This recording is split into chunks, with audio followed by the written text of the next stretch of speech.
Et bonjour à toutes et à tous, c'est l'Abri des Pages, j'espère que vous allez bien. Aujourd'hui on se retrouve dans un nouvel épisode de mon podcast hebdomadaire et c'est le 3e que j'enregistre d'affilée, donc je suis fatiguée mais après tout j'adore aujourd'hui.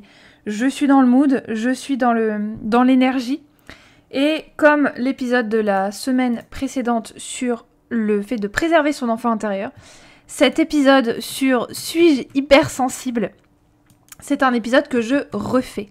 Parce que déjà, en 6 mois, grosso modo, parce que ça fait à peu près depuis le mois de juin que je fais des épisodes de podcast de manière hebdomadaire, ça fait à peu près 6 mois que j'ai fait cet épisode, grosso modo, et en 6 mois, il y a beaucoup de choses qui se sont passées.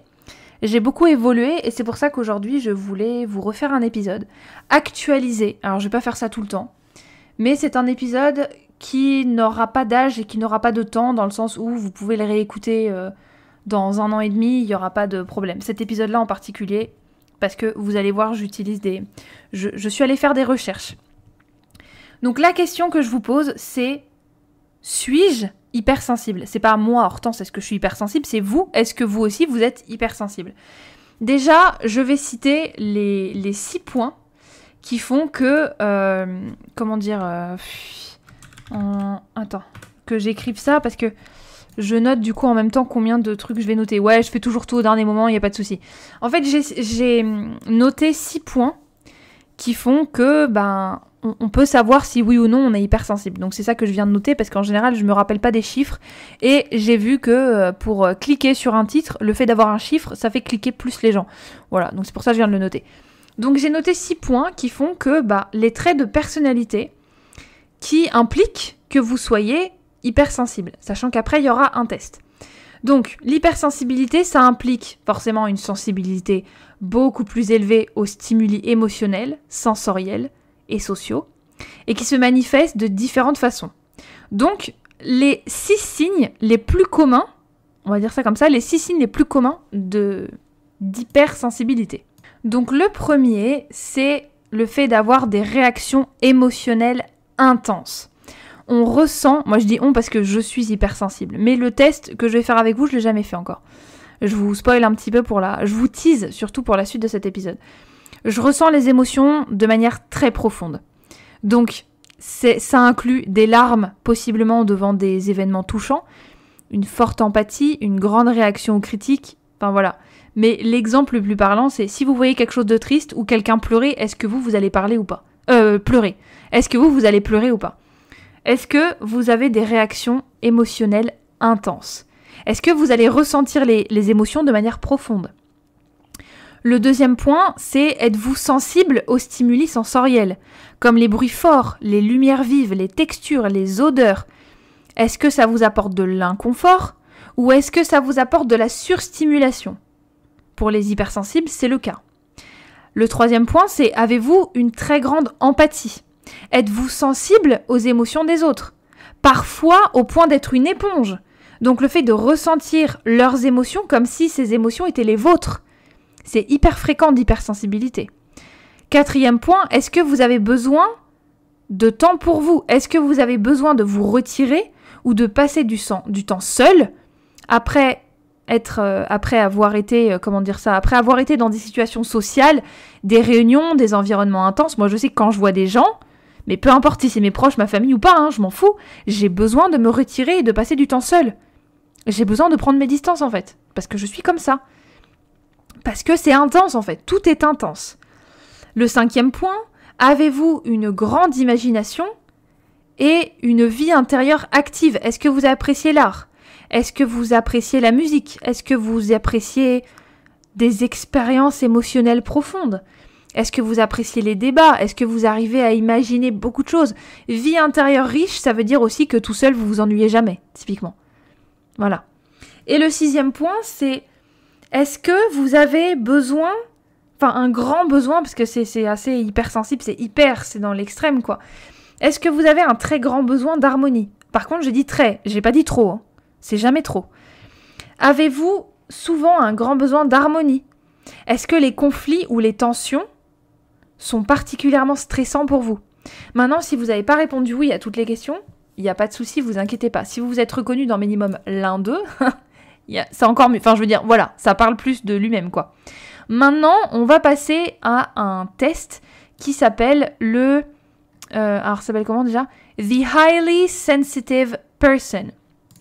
Et ça, c'est de qui? C'est le test Highly Sensitive Person Scale. Donc, c'est le HSPS d'Hélène, enfin Hélène, E-L-A-I-N-E, enfin c'est pas Hélène, genre Hélène comme en français, Aron, donc A-R-O-N.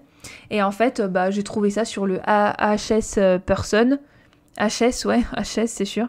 Highlysensitiveperson.com. Après, c'est en anglais. Je sais pas s'il existe en français, mais en tout cas, je vais vous le traduire. Il n'y a pas de souci. Et puis, je vais utiliser aussi un traducteur parce qu'on sait jamais. Hein. On sait jamais. Donc, le test, c'est bon. Je me suis préparée. J'ai ouvert le site. Enfin, j'avais déjà le site ouvert, mais j'ai ouvert un dictionnaire. C'est surtout ça. Et en fait, ce test date de 1996. Donc là, c'est pour savoir si vous êtes quelqu'un d'hypersensible. Maintenant, est-ce que votre enfant est hypersensible? Il y a un autre test qui est comme ça. Après, vous avez plein d'articles dessus. Enfin bon, là, je prends le test, c'est vraiment Are you highly sensitive? Et les réponses, donc il y a un certain nombre de réponses que vous pouvez cocher. Et après, il y a marqué si tu as répondu plus de 14 réponses à la question, comme étant, est-ce que tu te sens, est-ce que 14 de ces réponses t'ont parlé? Dans ce cas-ci, oui, t'es probablement hypersensible.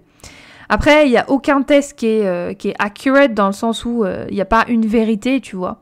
Donc, si t'as besoin d'aller voir des psychologues, écoute, vas-y, quoi. Il n'y a pas de souci. Après, oui, psychologists try to develop good questions. Après, ça a été fait par des psys, déjà, eux-mêmes, des psychologues et des neuropsychologues. Eh bien, then decide on the cutoff. C'est quoi on the cutoff? Ça, c'est un truc que je connais pas, ça. Ah oui. En fait, vous devez... ce sont des psychologues qui ont fait ça et ils ont décidé de... s'il y a 14 trucs qui correspondent aux gens, ça veut dire qu'effectivement, plus de 14 réponses, ça veut dire que tu es hypersensible. Donc, en moyenne, les gens hypersensibles ont répondu 14 questions minimum. Ils ont coché 14 cases. Voilà. Maintenant... Si tu as quelques questions qui ne sont pas... si tu as quelques questions, donc moins de 14, qui sont extrêmement vraies, ça peut aussi dire que t'es hypersensible. T'as pas besoin d'avoir 14 réponses pour dire que t'es hypersensible. Si t'en as 5, mais que c'est tellement parlant et que c'est tellement toi, dans ces cas-là, effectivement, voilà. Après, les hommes ont moins tendance à être hypersensibles que les femmes. Donc, il y a plein de questions, je sais pas combien il y en a. Et en fait, vous devez cocher la case à chaque fois que ça vous parle, en fait. Donc là, déjà, je vais mettre le test, là, le lien. Comme ça, je vais pouvoir le mettre sous. Donc le test, le lien de punaise, je vais y arriver. Le lien du test est disponible dans la barre d'infos. Donc le premier truc, c'est je suis facilement submergée par les stimuli sensoriels forts. Ah ça oui, ça carrément. Subtleties in my environment. Je suis sensible à toutes les subtilités de mon environnement. Je semble être conscient des subtilités de mon environnement. Oui, j'observe tout, moi. Je suis une malade là-dedans. Other people's moods affect me. Donc, les moods des autres personnes m'affectent. Donc, en gros, si quelqu'un est triste, je vais pas me sentir bien. Si quelqu'un est stressé, oui. Je suis très sensible à la douleur. Oui, aussi. I find myself... Ok. Alors là, par contre, je vais peut-être traduire parce qu'il y a des mots que je connais pas forcément. Non, ça va. Alors, je me retrouve à devoir me retirer... withdraw, c'est juste, tu fais step back, quoi. Me retirer pendant les journées chargées au lit ou dans une pièce sombre ou tout autre endroit où... Putain, il y a un putain de moucheron dans mon micro, merci. Ou tout autre endroit dans lequel je peux avoir un peu d'intimité et de soulagement de la stimulation. Donc, en gros, est-ce que... j'ai besoin de me... Alors, darkened room, pas forcément au lit non plus. Mais par contre, j'ai besoin de me retirer pour avoir de l'intimité et me retrouver toute seule. Ouais, ça c'est clair. Je suis particulièrement sensible aux effets de la caféine. Non. Je suis facilement submergée par des choses comme les lumières fortes, les odeurs, Alors, attendez, c'est quoi coarse fabrics? Les tissus grossiers. Ou les sirènes à proximité. Alors moi, je coche parce que je suis très sensible au bruit des motos. Quand il y a des motos qui passent et qui sont fortes, waouh. C'est pas possible. Non, je ne peux pas. je ne peux pas. Donc oui, effectivement, les lumières fortes aussi, je vais pas être très bien, les bruits trop forts. Après, j'ai une vie intérieure riche et complexe. Ça veut dire, en fait, moi, je veux surtout voir rich, complex inner life. Qu'est-ce que ça veut dire? Qu'est-ce que ça veut dire? They are focused on their thoughts and imagination more than they are on the real world. Ah oui, une vie intérieure qui est très riche et complexe, ça veut dire que t'es un peu dans la lune, quoi. Inhabit a vivid world of my own thoughts and feelings. Ah bah bien sûr. Bien sûr. En gros, tu es capable de te retirer dans tes pensées et dans tes sentiments. Tu es capable de déconnecter du monde qui t'entoure. Ah bah ça c'est sûr. Les sons assez forts me rendent inconfortable. Enfin, je suis pas bien quand il y a des sons trop forts. Oui. Je suis facilement moved, comme on dit en français déjà. Moi, je comprends tout en anglais, mais le fait de traduire ému, je suis profondément ému par les arts ou la musique. Moi, je vais pas cocher parce que c'est vrai qu'il y a des musiques qui me font pleurer, mais c'est pas tout le temps le cas en fait. Donc voilà. Donc je vais pas forcément cocher, même si je pense que oui, ça me parle, mais pas à ce point. Après, le truc d'après, mon système nerveux est parfois tellement épuisé que je dois me laisser aller. Go off by myself. Moi, j'arrive pas à me laisser aller en fait. Mais mon système nerveux est... Est-ce que mon système nerveux est suffisamment épuisé pour que je dois me laisser aller?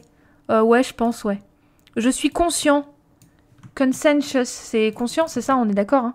Consciencieux, pas du tout, consciencieux. Non mais meuf, c'est pas possible. Consciencieux, oui, très consciencieux. Je suis minutieuse, je sursaute facilement. Ah oui, complètement, ouais. C'est startled. Et startled en anglais, je ne connaissais pas. Rattled. Je suis ébranlée quand j'ai beaucoup à faire en peu de temps. Ah ouais, moi je suis stressée. Hein. Je suis très très stressée. Oh là là, mais j'ai déjà coché la moitié des trucs, je te jure.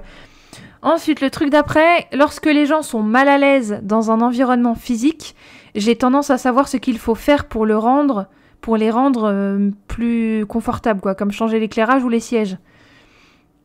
Lorsque les gens sont mal à l'aise dans un environnement physique, j'ai tendance à savoir ce qu'il faut faire pour les rendre bien, quoi. Non. Moi, en général, je fais rigoler et puis c'est bon, quoi. Moi, l'humour, c'est vraiment ma solution à beaucoup de choses, en fait. Et je pense que pour des gens, c'est pas assez clair. Je suis agacée quand les gens essayent de me faire trop de choses à la fois. Ah, bien sûr. Bien sûr. Alors, après, ça, c'est quoi, ça? Hop. J'essaye de ne pas faire d'erreurs ou d'oublier des choses. J'essaye de ne pas faire d'erreurs. Oh, j'ai le hockey. J'essaie de ne pas faire d'erreurs ou d'oublier de choses. Bah si j'oublie, c'est pas grave. Donc, I try hard. Ah, j'essaye vraiment. J'avais oublié le hard. J'essaye vraiment de ne pas faire d'erreurs et de ne pas oublier des choses. Bon, en général, oui, quand même. Parce que c'est pas des erreurs en mode « Ah, j'ai fait une faute d'orthographe, etc. » Oui, moi, les erreurs, ça me stresse. Donc oui, effectivement, je vais cocher. Je mets un point d'honneur à éviter les films et émissions de télévision violents. Ah oui, la violence, je déteste ça, ça me met très très très mal à l'aise. Ensuite, ça c'est quoi? Je suis désagréablement... Je me sens désagréable, aroused, je me sens vraiment pas excitée, mais je me sens vraiment mal quand il se passe beaucoup de choses autour de moi. Ah oui, non mais ça c'est clair en fait. Unpleasantly aroused. Alors attends, je vais traduire juste cette phrase-là parce que j'avoue que je sais pas trop là. Par contre, prends ton temps. Hein. Désagréablement excité quand beaucoup de choses se passent autour de moi. Ouais. Ça, il est question de bouffe. Être très affamé, be very hungry, crée une forte réaction en moi, perturbant ma concentration ou mon humeur. Ah oui, moi je suis un gremlins. Hein. Enfin, je suis un gremlins. Après que j'ai mangé, je me sens bien, mais avant, quand j'ai faim, tu me parles pas en fait. Les changements dans ma vie me secouent. Ah oui, complètement, oui. La vache. Bon, mais moi, je pense que la réponse est assez claire, sachant qu'on me l'a déjà dit en plus, donc... Mais je fais le test avec vous, c'est le principe. Je remarque et apprécie les odeurs, goûts, sons, œuvres d'art. Mais... works of art. Œuvres d'art délicats ou fins.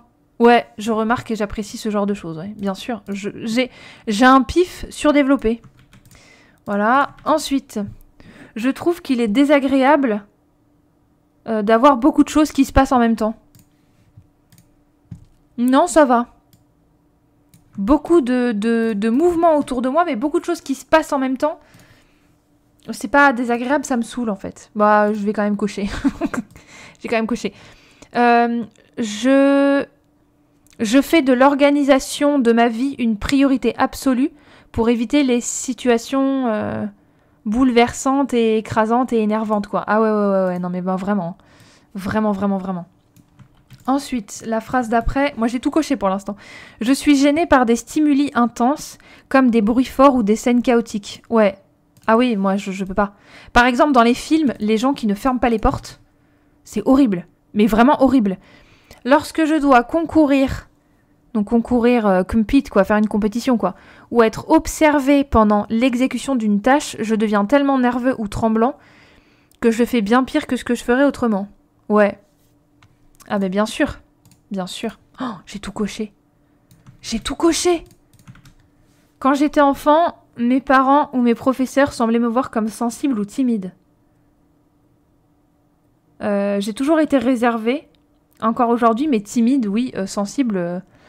Moi, si vous voulez, mes parents, les autres enfants, les professeurs et les psys et les neuropsys et les médecins que j'ai vus quand j'étais petite, ils m'ont pas dit sensible ou timide, ils m'ont dit autre chose. Hein, donc ça a été diagnostiqué et tout, donc je vous en parlerai. Oh là là, clic. Oh punaise, 23. Mon score c'est 23. 23, 24, 25, 26, 27. J'ai 23 sur 27. La vache! J'ai 23 sur 27. Donc effectivement, je suis hypersensible. Enfin bon, écoutez, c'est pas une grande découverte, ça c'est sûr que non. Mais effectivement, je suis hypersensible. Donc, toutes les... C'était pas juste pour encore parler de moi, c'est juste parce que...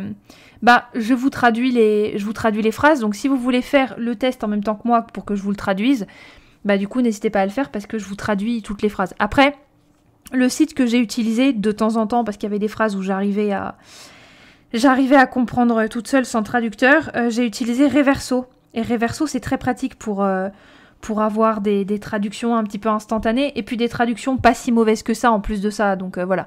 Après, bien évidemment, c'est pas des traductions à utiliser telles quelles, je me sers un verre d'eau, c'est pas des traductions à utiliser telles quelles dans des lettres de motivation en anglais, dans des articles, voilà, faut toujours avoir une proofreading, donc une deuxième lecture pour être sûr que c'est pas de la merde. Mais ça aide déjà à comprendre le gros et le principal de ce qu'on vous dit en anglais. Bon, eh bien écoutez, comme conclusion, je pense que moi ce qui m'a aidé, ce que ma psy m'a dit de faire, c'est de faire un journal de mes émotions. Un journal, comment elle a appelé ça déjà? Je vais pas donner de nom en fait, c'est juste un petit carnet que j'ai pris. Et en fait, je note, donc après la séance, donc je note la séance que j'ai quand, etc. Je prends des notes pendant mes séances. Et surtout, je note aussi à chaque fois qu'il y a un événement qui se passe. Donc déjà, il faut que je fasse de la cohérence cardiaque. Donc vous savez, il y a une bulle, vous inspirez 4 secondes, vous expirez 5. Moi, c'est ce que je fais. Elle m'a dit qu'il faut noter mes émotions et mes pensées par rapport à une situation donnée.